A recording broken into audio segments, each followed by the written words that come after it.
welcome to Chrysalis Invictus.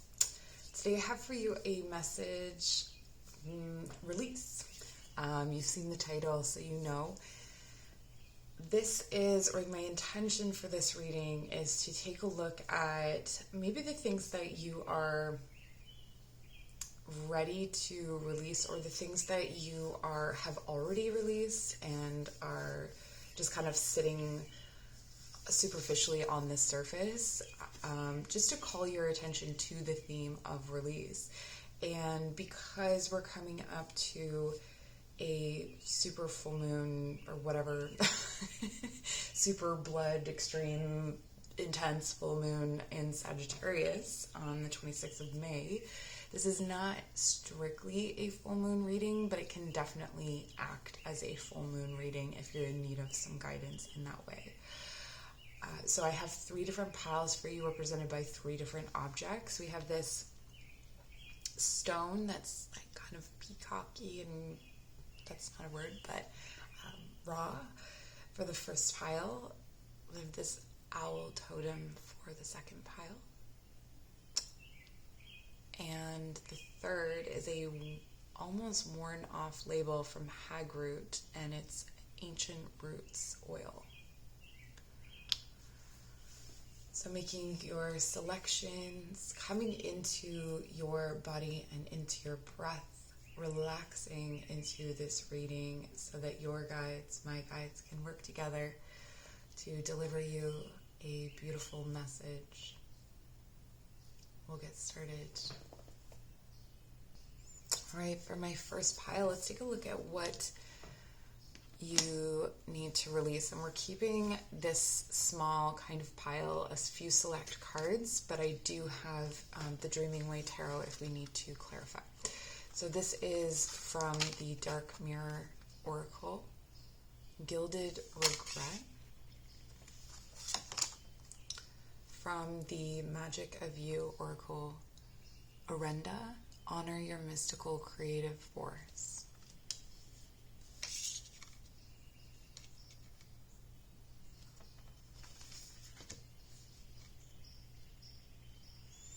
Okay, so what I'm getting here is there's a certain kind of blindness to yourself.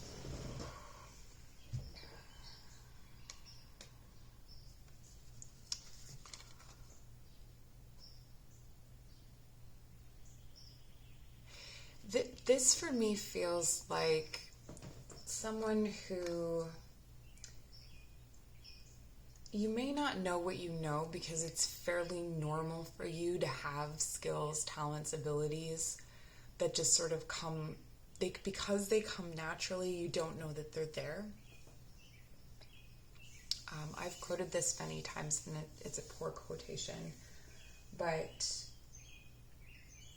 so I saw Jay-Z in an interview, I think it was with Jonathan Ross, and he was talking about how like creating rhymes and just like banging out a beat on the table and creating rhymes was something he did with ease from the time he was a child, but he thought work had to be hard work, so he never thought that could be work. And it's like, that's the flavor that I'm getting here, that's the feeling that I'm getting here, is this like, you don't know what you know, and you don't, and therefore cannot honor yourself for what you bring to the table.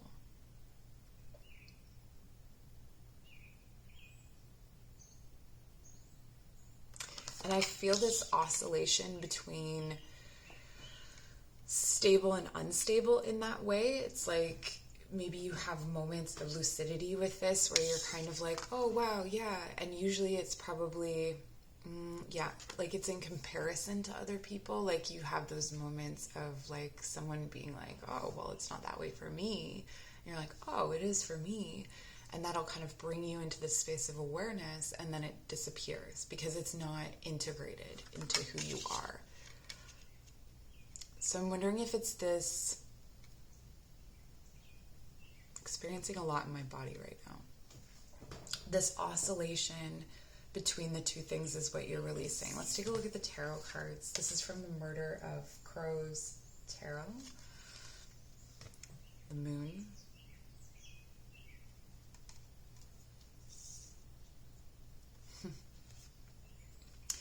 I see myself as kin. That's what I'm hearing. This is interesting. Wow. Okay. So I feel for you, pal number one, you have like a really awesome group of friends or people around you that you think are really cool, really interesting, really dynamic. And you are being asked to see yourself in the same way. You're part of that group. You're part of that, creative force that comes from the people that you know and the people that you respect. And you are part of that. This is, again, like, looking at other people's art and thinking, wow, cool, I love this tradition, and maybe you're a part of that tradition, but you just don't see it. So I feel you releasing the need to keep yourself separate. It's like the illusion of otherness, the illusion of the fear that you aren't what you are. Let's get more. This is really interesting. I thought these cards would be kind of weird, and I was right. Yeah, the Five of Wands.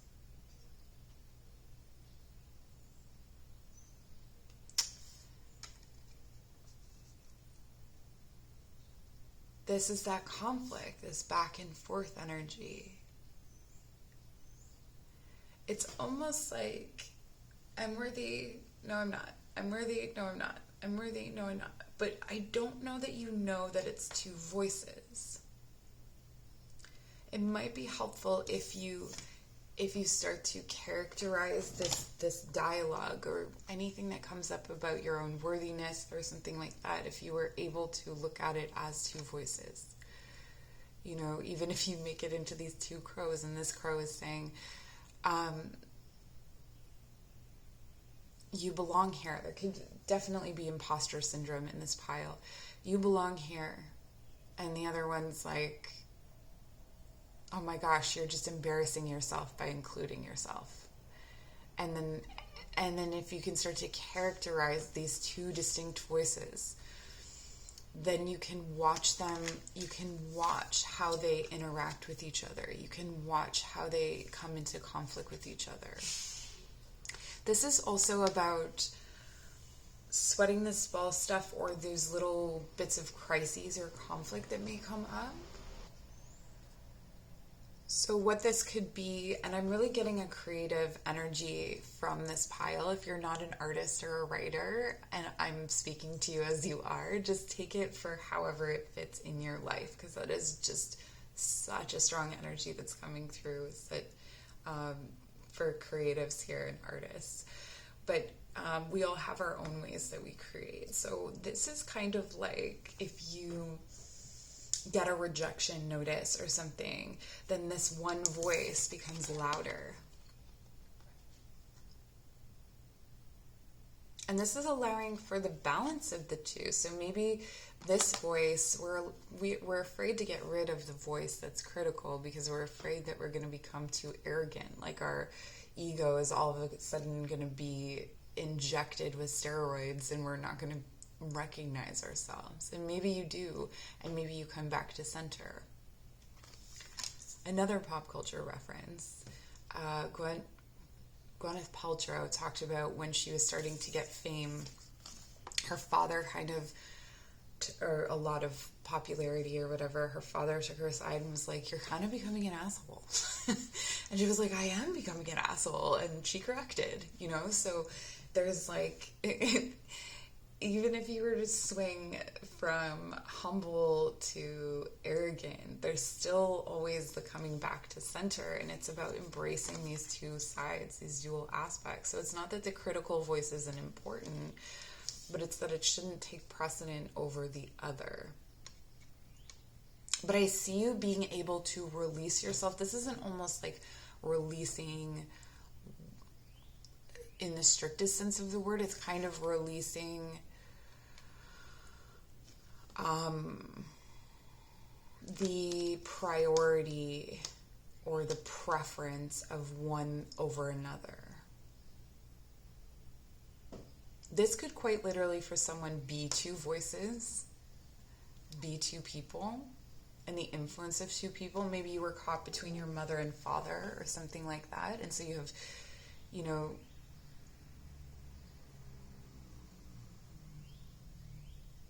externally like serving two masters, and you're kind of releasing that into what are the two voices that exist within me that aren't my mother and father, that are, or whoever, but that are distinctly my own.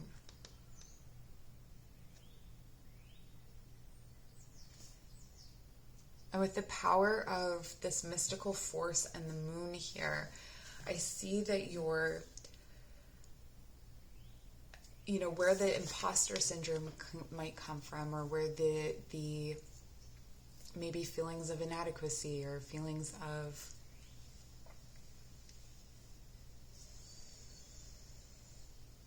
like you want to hide, or that you don't belong, comes from the fact that your power is very subtle. Your power is subtle and reflective. So an example of this would be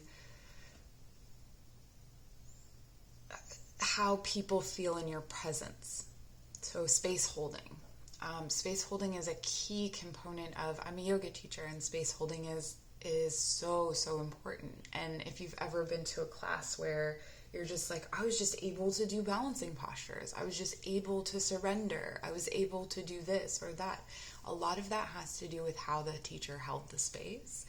Absolutely has things to do with you, but it also has to do with how the teacher held the space. But that's an invisible force. That's something that's illuminating from behind. It's in the background. And so if you have that kind of ability, it's really hard to measure and meter in the same way that external things are. Or something that is more a force of the sun. But this is a lot of being in the shadows, being kind of in the background. And so are you in the background because you hold a strong current in the background? The difference between that and I slip into the background in every situation and let others take the lead because I'm afraid of myself, or I'm afraid of my abilities. Let's take a look at the last card. Okay, we have the Six of Wands. The full moon again. You have a very feminine, okay, so the full moon is a very feminine energy, and you have a very feminine energy.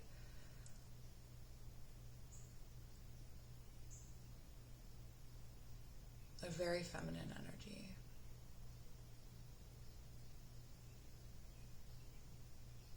But your feminine energy exists in a very masculine space,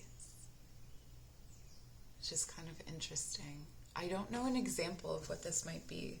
I'm trying to think of it. Maybe leave it down in the comments below to contextualize it. But there's definitely this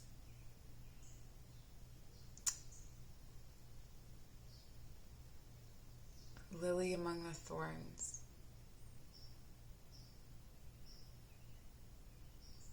But I see that there's such a power in you conquering this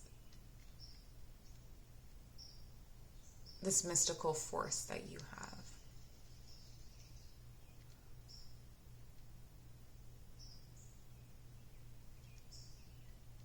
I'm going to take a look at, where are we? I'm going to take a look at the oracle messages from the book to give you kind of a deeper reading, and then we'll get a few more oracle cards and we'll close out the reading. So number 5, we have Gilded Regret. And the stage of grief is bargain.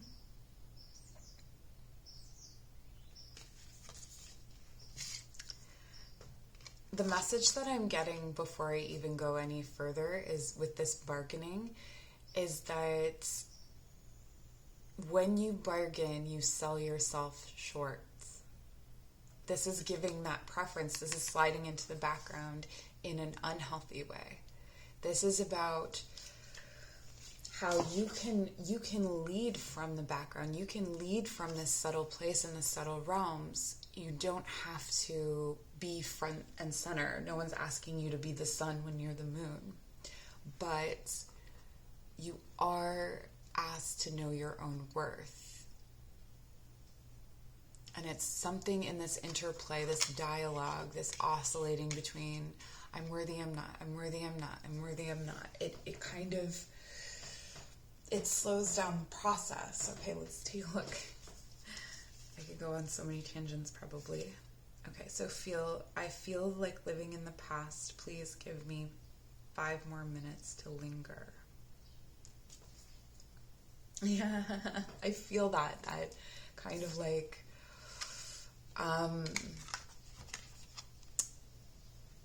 no, just give me a bit more time. I'm not ready to jump, or I'm not ready to step into this yet. But I do feel that you are, because it wouldn't come up in this reading if you weren't, right? So, right? Memories are like floating underwater, safe, warm, and murky, yet they held the scent of death. So are you lingering to that tooth? Are you holding on to that tooth for a really, really long time? And like, did we all have that? The tooth that we wouldn't let our parents pull? Like, get it out of there. It's rotten. Like this, you don't need it anymore. Okay.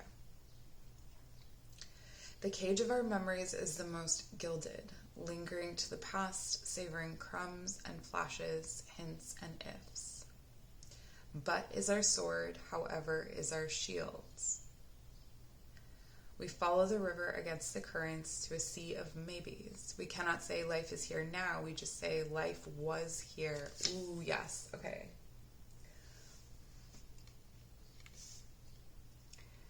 Okay. So for someone, I'm getting a message that if you are continuously speaking about yourself in past tense, I used to do this, I used to do that, bringing that to the forefront, why are you not doing that now? Why is it more comfortable of you to speak of yourself in past tense than present tense? What is missing from the present that was so deeply cherished in yourself in the past? And I think that, when we are feeling good about what we are doing in the present, we release the need to linger in what we used to do, what we, how we used to spend our time. An example from my own life is I have finally gone through the process of applying for film school to write for TV and film. And this is something that I would say, my friends and I used to make movies in high school. I used to be into movies and TV. And it was something that I was stoked about and enthusiastic about. And it was something that was always kind of running in the background. But I just became complacent or comfortable with speaking of it in the past tense, that it had never occurred to me to pull it into the forefront and pull it into the present tense. And that's what you're being asked to do, is to pull this out of that space of I used to be this, or I used to be that, or I used to be unworthy in some way. I used to be... This is kind of coming into expert space and still speaking of yourself as if you hadn't gained all of that experience. Okay, I think I'm going to leave it there with that one. Let's pull some Making Magic cards. we don't want to belabor the point too much. Let's see how we were making this magic. Wishes come true. Will you let them? Will you let them come through? This is a card of victory. This is definitely a card of wishes coming true. This is being at the gate. And yes, there will be some conflicts in working out the details on the other side of that gate, on the other side of this. It's not like you are in this, even when we come to completion in the tarot, we still go back to the beginning, right? But okay, so wishes come true. It says rapid achievement of your dreams and wishes. Cool. I love this for you. Also, I want to note that we have the progression of the 5 to the 6 of Wands, so that is actually a fast progression. So what the cards are saying checks out. This is coming in pretty quickly. And you're ready. If there's still a part of you, you're watching this and you're like, I don't know. You are. You're ready. You're good. Power symbol. Yeah. This is what you need. Okay. So if you can, right now, draw this symbol. Draw it on everything. If you're feeling like you cannot, if you're slipping into that voice of doubt or that voice of, sometimes we mistake the voice of doubt for the voice of reason. If you're slipping into that voice, draw this symbol. It says cleanse, purify, and protect the physical body.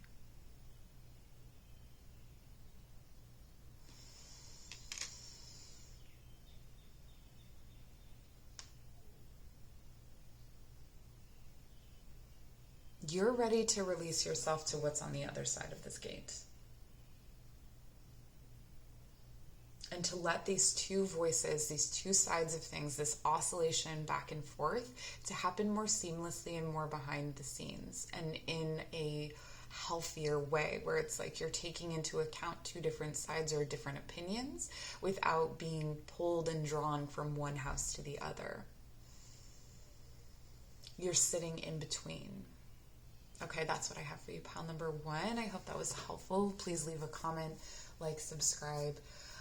There's more stuff down below. I have a GoFundMe to go to school. I have yoga and meditation classes. So check all of that out down below, and we'll see you soon. Pile number 2. Welcome to your release reading. So the first thing that I'm hearing before we even get into it is something, there's a bus, is about a crowded room. So I'm feeling like before we even get into this, that there's something that you are ready to release. It's like other people's opinions, other people's voices, the weight that you've given them,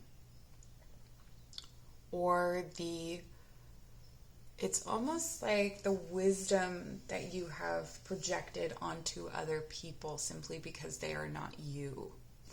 That they somehow know more than you because they're not you. Something like that. But let's take a look at your oracle cards first. So we have from Dark Mirror, addicted. And this might be why. I'm getting a couple of different things to start off with here. Okay, so this is, first of all, being addicted to other people's opinions, other people's ideas of you. But this is also why, or could potentially connect to that, or it could be separate. So kind of like, you've made mistakes, or you've had these bad patterns, or you've broken, or you've lived with destructive behaviors. I'm getting that the choices, there are a number of choices and decisions that you've made in your life that have led to pain, that have led to dead ends or heartbreaks or things that made you feel like maybe you weren't very good at being an adult, or maybe you weren't very good at life. And I don't believe that's true. What I see here is a portal from pain to possibility. And so I feel like you are releasing into this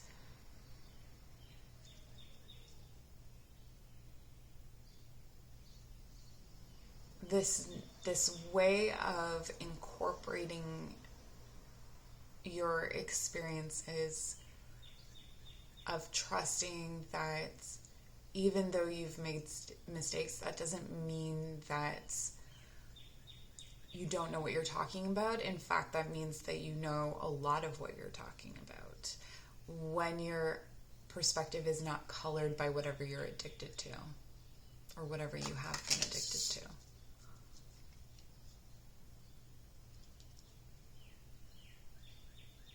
The free self, the self that is unbound, is wise. And you're giving that person, that aspect of yourself, new legs, new life. Okay, from the Magic of You Oracle, we have flashover. It's all in your head. So much self-destructive energy here. Self-destructive, and not in like I'm in anxieties, fears, limitations that have been placed on you by you, but it almost feels like you are gating a beast, like that on some level you understood that you had this like deep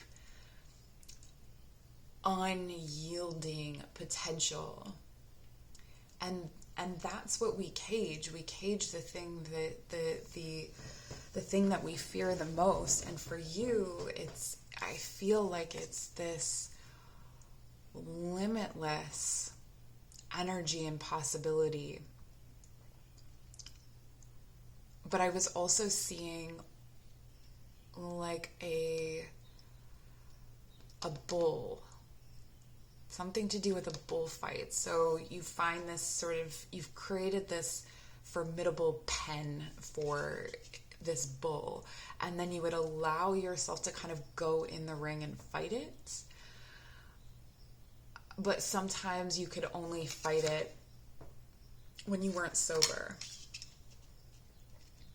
That's if you are not an addict, strictly speaking, or haven't experienced like difficulties with substance. This can be addictions to other things. This can be addictions to other people's opinions of you. This can be addiction, like approval, addiction to television, to food. Like this comes in a lot of different ways. And so the substances were almost, if there were substances, or the addictions were used in order for you to interact with this deep potential within yourself. And so what you are ready to release into is interacting with that self without the need of addictions. Portal.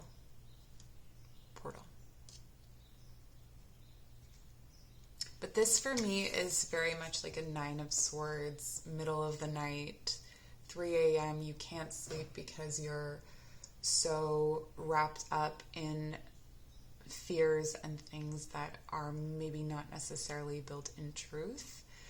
But what that demonstrates is just how expansive your ability to explore possibilities is. Right? So if you can yield that, if you can learn to be the bull rather than stepping into the ring to fight the bull, if you can trust yourself, there's so much here. There's so much power and ability and possibility. Let's take a look at your tarot cards. We have the 9 of Cups.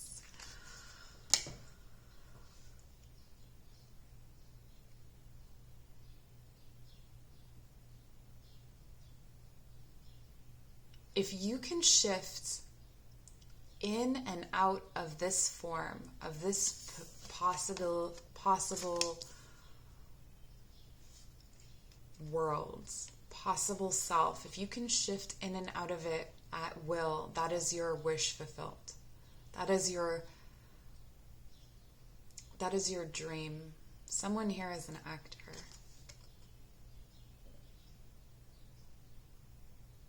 Someone here is an actor, and the message for you is that this subtlety appears on screen.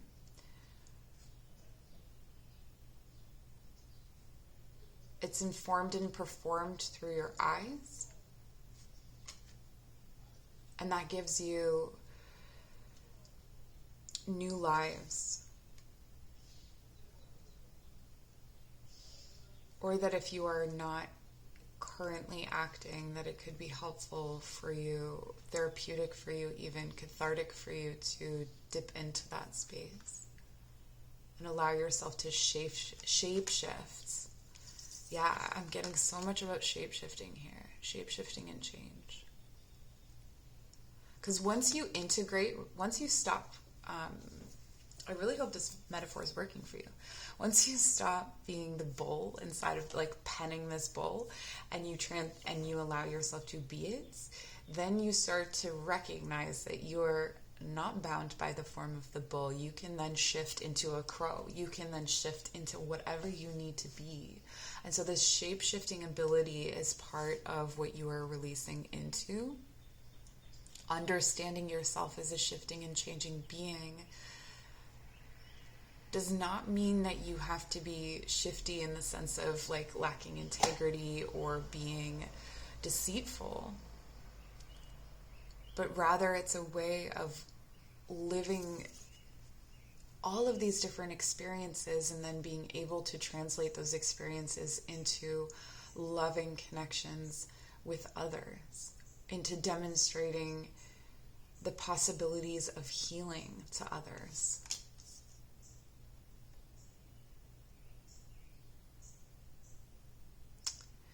You will be given authority or a guiding role to people. And this can be tremendously helpful. So whether it's that you end up demonstrating, and this could be through storytelling, through acting, through teaching, whatever, however this translates for you, but this is, you will be given a role where others look to you in the way that you have broken through, and when you are able to shapeshift, they are able to see themselves in you, and so that reflects back, and you're able to help them heal themselves just through that reflection. Okay, we have 5 of Pentacles. Bringing yourself in from the cold.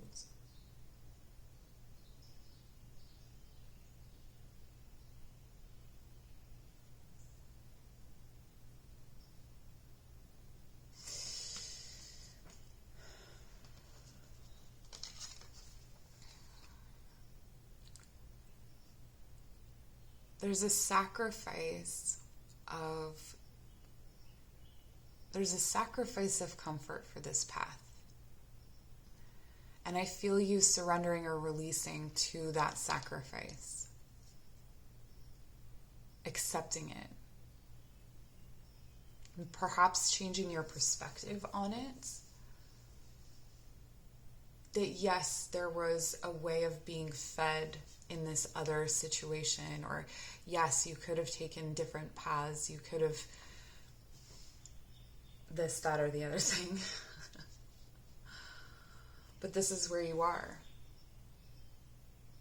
And actually, the difficult path has led to the most beautiful things.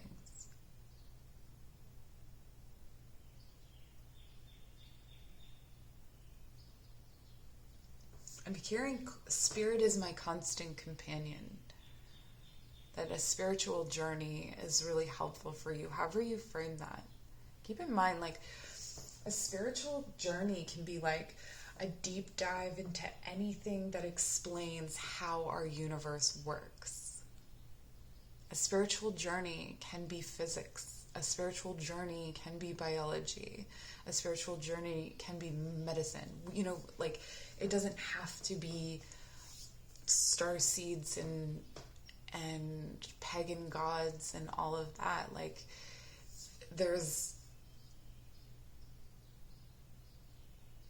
it's meaning. It's finding meaning that helps us to explain our existence, essentially. And I see your connection to that spirit, to that meaning, being both what kills you and what makes you stronger. Okay, finally we have, we have the King of Cups.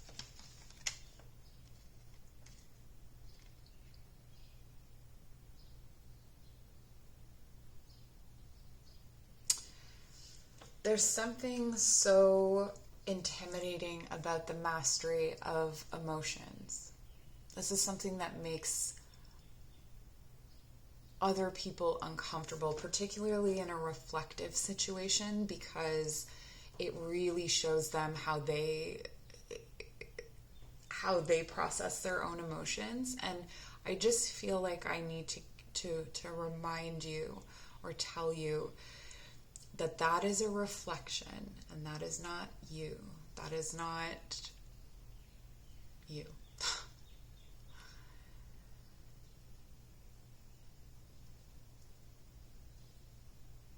This King of Cups really owns himself with a level of authority that he has earned, and that's you.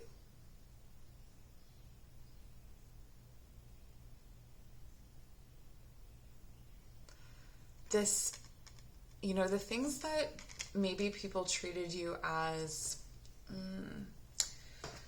I don't know if it was flaky or destructive, or, the behaviors that are associated with these making mistakes and with addictions, and the things that have kept you up at night, and the things that have made you nervous and anxious about yourself that didn't slip out as nicely as I had hoped. So these are actually the things that give you authority. So where once maybe people could have talked down to you for it, that is your strength now. You've yielded and harnessed that power.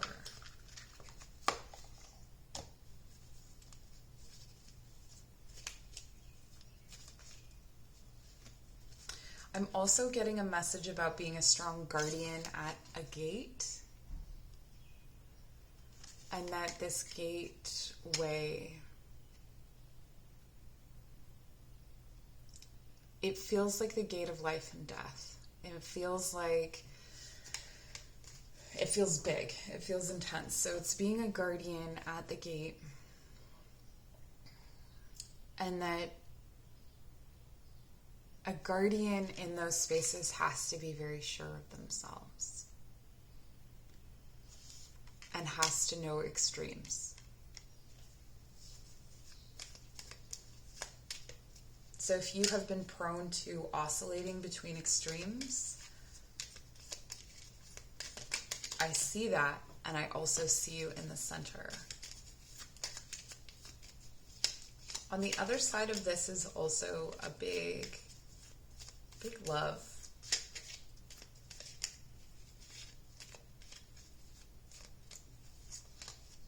This is a pile where I haven't really talked about love in any, so far, because that's not really what this reading is about, but this is definitely, you have a counterpart in this life. Okay. So we have perseverance. Yeah, perseverance, endurance, the whole thing. You have been through some stuff. You know some things.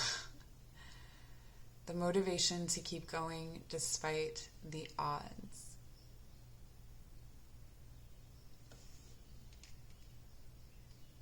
Yeah, and the odds may not have been in your favor. I don't think that they were. I think that probably, or, you know,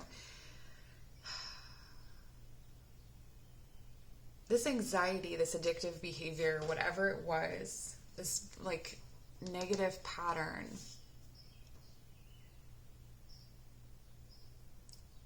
that was the product of where you came from or what you came from, right?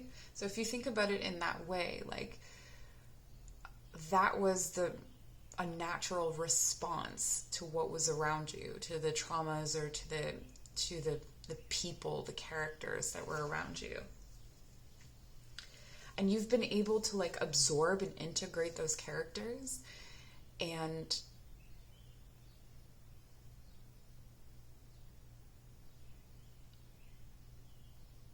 you took them further than they could ever go themselves, which is another part of this reflective healing gift that you have, is that when they see themselves reflected in you, so the shortcomings or the mistakes or the whatever, I'm having a hard time with the vocabulary for that, but I think that's because you have to fill in the vocabulary for that, because you know what your situation is, and this is a general reading.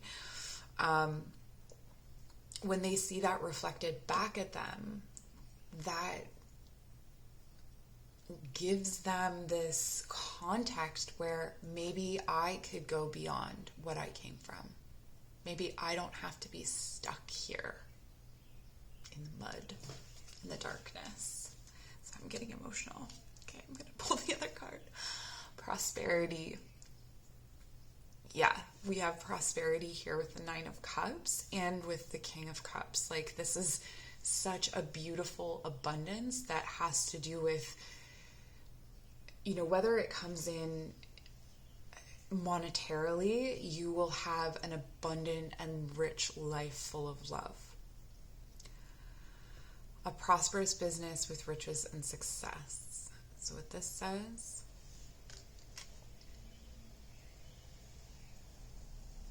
but I feel like this heart component is more important than riches and success in that way.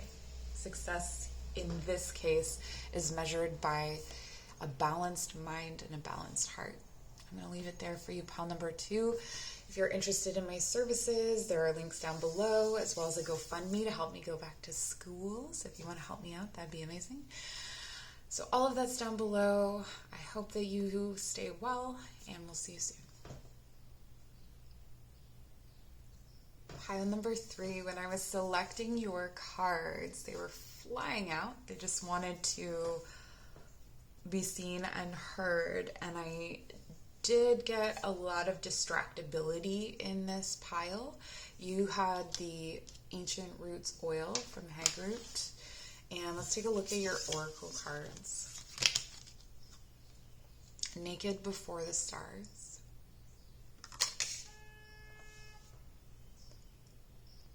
There's someone honking, and I don't know if they've stopped, but we'll try and keep going. Euphoria. Honor yourself. Okay. Welcome to self-love, my friends. This is what you're releasing into.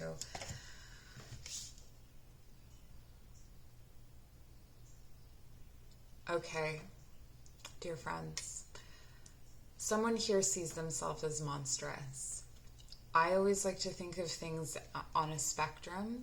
So put yourself on that spectrum where you belong. We've got everything here from full-on body dysmorphia to, you know, a lack of confidence in your physical appearance. I see you releasing into a new way of thinking about yourself, particularly your sensuality or the way that you are attractive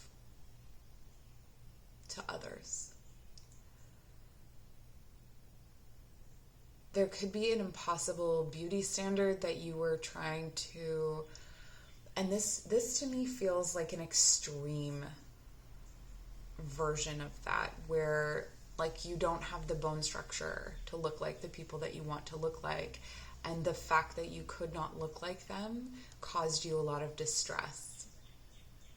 It wasn't just about, or it isn't just about that, you know, you want to be like a little bit thinner or a little bit whatever. This is like literally wanting to be a different height, a different skin color, a different, you know, like major things that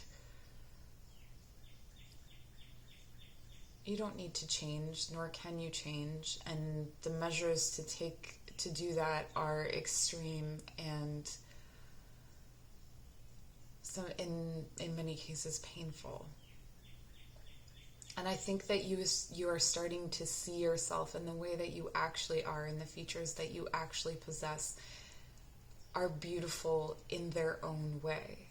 That you can look outward and you can see someone else who has things and be like, wow, that looks great, that looks cute, or whatever it is. But that you don't have to be that. No one is asking you to be that. Except for yourself. Right? And so this is for me, I really think of this as, you know, for my own journey,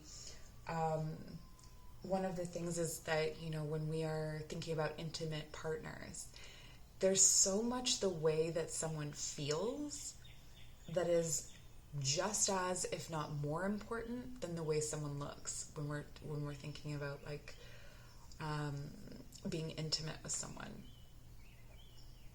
And so I feel, you know, if you have softer parts or more fleshy parts, just like kind of embracing the sensual aspect of that you can be a sensual being without being perfect.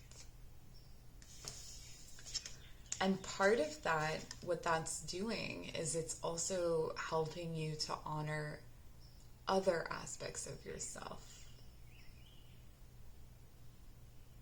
You know, as you become more comfortable in your own skin, you become more confident, and that confidence translates to your work. That confidence translates to your love life. The confidence radiates from that space. Honor yourself. So I see you releasing actually into a pattern of really honoring yourself. So this could be like a renewed sort of relationship with food or exercise or health just generally. I don't know other ways that would happen, but like the way you move your body, the way you fuel your body, as well as your mind and your spirit. So looking at, you know, if I consume this thing, it is going to make me feel, you know, like if I read this book rather than read, I don't know, celebrity gossip or something, I understand that I feel better in my mind. I'm healthier in my mind. And that's how I honor myself, is through making these choices that show me, that demonstrate to me that I love myself, that I care for myself.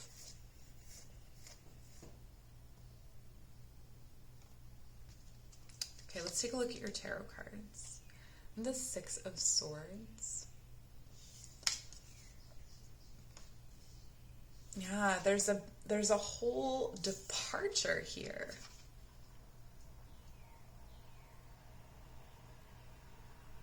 You have the full moon in the corner. Of how I speak about myself. Be careful about that. You know, like self-deprecation can be funny, but you know, what kinds of things am I saying to myself? I remember feeling like when I started to step back from myself and be more objective and, you know, sort of the principles that you learn through meditation to take on the role of the observer, I was horrified at the things I would say to myself. I would never say that to other people. So what what you are saying to yourself. And again, this is a release reading, so I feel like I don't want to talk down to you or be too heavy-handed about things that you probably already know about, but just to sort of highlighting these themes that, like, when you speak about yourself,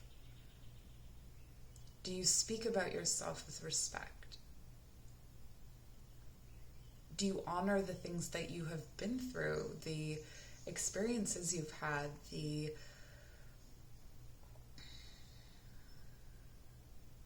unique possibilities of your existence? Or are you reducing yourself? How do you speak to yourself? I think that you are releasing the need to say things that are self-conscious. That's really what I'm getting. And we have the Seven of Pentacles. Yeah.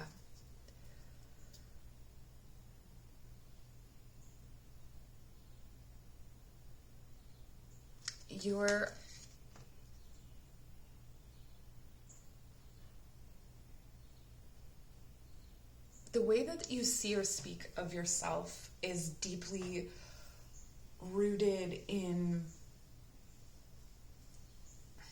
this really, to me, feels like the way that your mother spoke about herself, but this could be different for different people.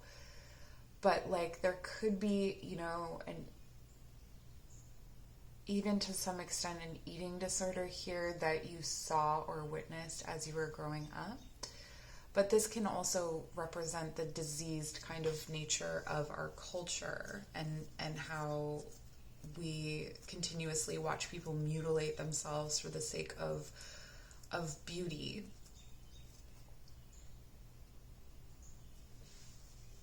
To fight aging, to fight, the natural distribution of fat in the body. Yeah, so I do feel like this is something that was deeply rooted, and I feel that you are, if we're going to continue using this metaphor, that you've sort of dug up the deep root, and there might still be those little pieces, when you dig up a root, there's still some little pieces, and depending on how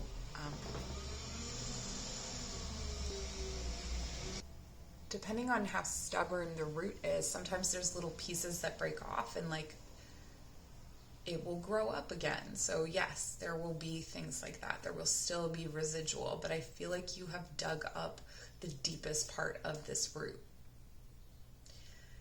And so the hardest work has been done so far, and now it's sort of like maintenance and kind of watching for those spaces where things may still come and bubble up to the surface. And that's bound to happen because of how deeply rooted it was and how it's also, for us, very cultural for the most part. Okay, and we have number 6, the Lovers. Okay, so really this has been blocking your romantic life in such a big way.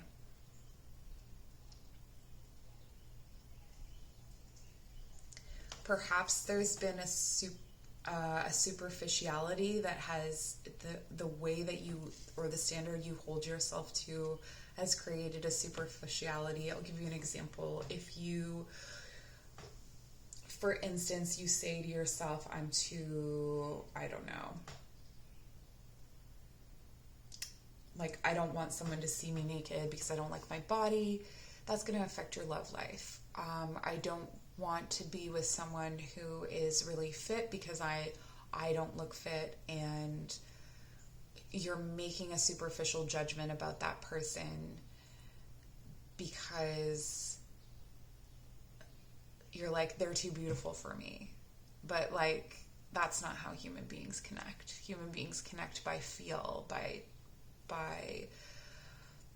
vibration, by intellect, by humor. Like, there's so many different ways that we connect that have nothing to do with our appearance. And so as I see you honoring yourself and releasing yourself into that honor, you are going to have a lot more choice in your romantic life, because there could have been situations where you were pigeonholing yourself. Like, I look like this, so I have to be with this person, or this is what looks right. This is what seems right. And this can be,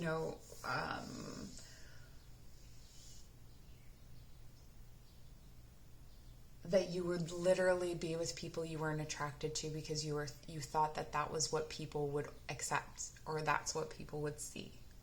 Like, you look good together.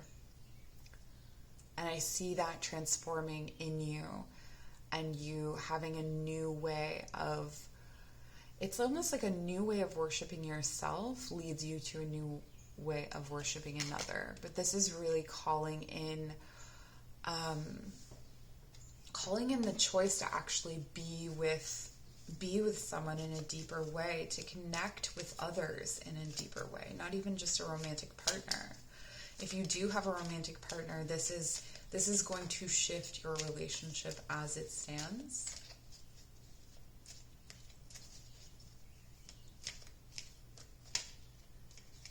I'm getting that you actually felt like, someone out there felt like, how can people not see how bad I look? And like you were getting away with something. Like somehow one day someone's going to wake up and look at you and be like, oh my gosh, like how did I not see how ugly this person was? Or how did I not see that? Like that your flaws were like hidden in plain sight, and that people were just for some reason ignoring them or lying about them. But that's just, I think that you're releasing into the understanding that was sort of in your head. Okay, Earth. Ask the element of Earth for grounding, stability, and strength in times of chaos. And this really speaks to your health.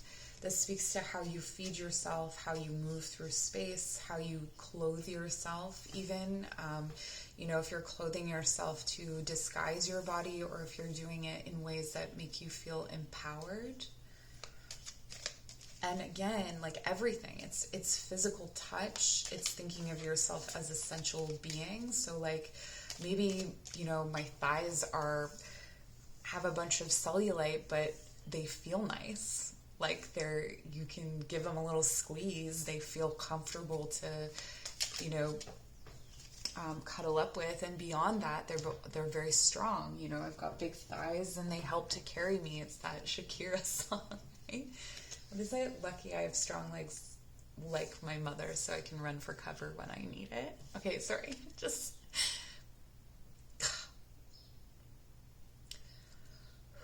accepting yourself is not easy. And this has been a big journey for you. And wherever you are on this path,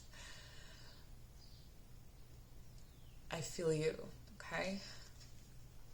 You're not alone. And it says, abracadabra with wings, fantastic good fortune and lucky chances. Yes, it's like this has been blocking so much in your life, so much more than you would think, even career, even, good fortune. And so as you start to honor yourself and dig up that root,